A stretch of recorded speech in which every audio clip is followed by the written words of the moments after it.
হ্যাঁ আমি তোমাদের মা, কিন্তু আসল মা না, তোমাদের আসল মা হচ্ছে উনি।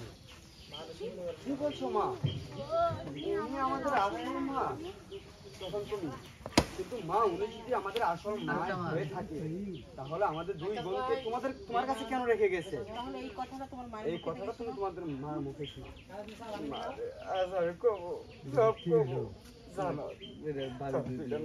আমার ঘরে যখন তখন তোর বাবা তোকে মারা ভালো আছে, তোর বাপের যে বাপ ওর নিয়ম, মহিলা মানুষ পেটে জন্মলে বলা টিভিতে মেরা হলাম, পুরুষ লাগবো নাকি বংশের প্রতীক লাগবো, এটা হলো ওর দাদার কথা। যার কারণে তোদের দুজনকে আমি মহিলার কাছে দিয়ে গেছিলাম, কিন্তু আমি ভুলে গেছিলাম যে আমি নিয়ে যাবো, কিন্তু আমি আর একটা পাইনি। তখন তুমি চুপ করো মা, তোমার এই নেক্সট আমি শুনতে চাই না।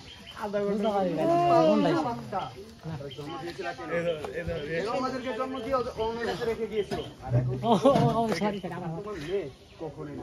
আমরা যে মার কাছে বড় হয়েছি সেই মার কাছে থাকবো। এই মাই আমাদের মা।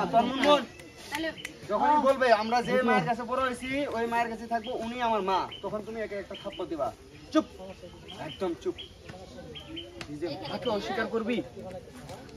ঠিক আছে, আমি তোকে মানুষ করছি, ঠিক আছে, কান্দে কান্দে, তাই বলে তুই নিজের মাকে অস্বীকার করবি? আল্লাহ আমার মুখ ফিরে তাকাইছিল, বুকটা খালি ছিল, বুক ভরাই দিয়েছিল, আবার হয়তো আল্লাহ নিয়ে গেল। আমি তোকে রাগ করি নাই, আল্লাহ হাত ধরতে পারবো না তো, কিন্তু মা আজ তোর মারে বাইস, তোর মারে অস্বীকার করিস না।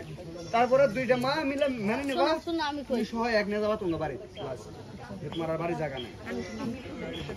হ্যাঁ সরে দিতেছি, যাও।